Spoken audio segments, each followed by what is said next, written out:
cabsi kama jirto halkan si kasta oo uu dhulku u yahay cidlo.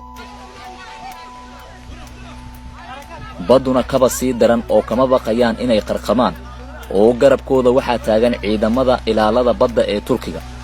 tani waa albaabkii dadkii Yurubdoonka ahaa oo mar kale furmay. ugu yaraan 33 askari oo Turki ah ayaa ku dhintay, 32 kale oo dheeri ahna waa lagu dhaawacay duqayn habeen hore ay ciidamada dawladda Syria ka geysteen gobolka Idlib waqooyi galbeed.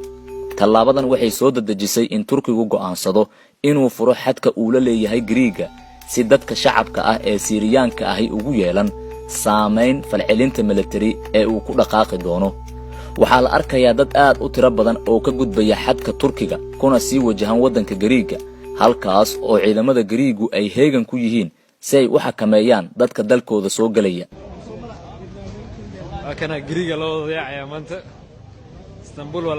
Soomaali badan oo safar suugayaal ahaa boorsooyinkuna ay u xirnaayeen ayay tani u tahay fursad dahabiya oo soo martay.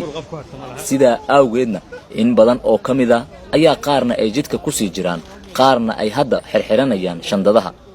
waa markii labaad ee Turkigu uu u furo xuduudda dadka Syriyaanka ah. 2015 ayuu furay, markaas oo wadamada Yurub ay la kulmeen tiradii ugu badneed ee qaxootiga. wadamo badan ayay arrintaasi saameyn ku yeelatay, waxayna sabab u noqotay in dhaqaale xumi ay la darsaan dhowr wadan oo qaxootigaasi ay gaareen. waddanka Turkiga oo Yurub xad bad iyo bariba la leh, aalaaba marka ay isqoomaan, Rajab Tayyip Erdogan-ka habmaamulka adag ee aan hadalka la gamban wuxuu ugu goodiyaa dalalka reer galbeedka inuu xadka furayo. inta badanna shuruudaha uu hordhigo ayaa noqda kuwa ay u fuliyaan, balse markan waxaa isugu darsantay weerar looga dilay askar dhan 38 iyo Yurub oo dhowr jeer ka biyo diiday inay gacan ka geystaan xakamaynta qaxootiga Syriyaanka ah ee Turkiga soo galaya.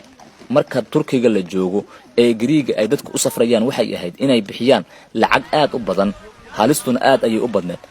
balse maanta $100 iyo kaliya inuu socodka kari karo qofka ayaa ka xigta inuu gaaro Yurub.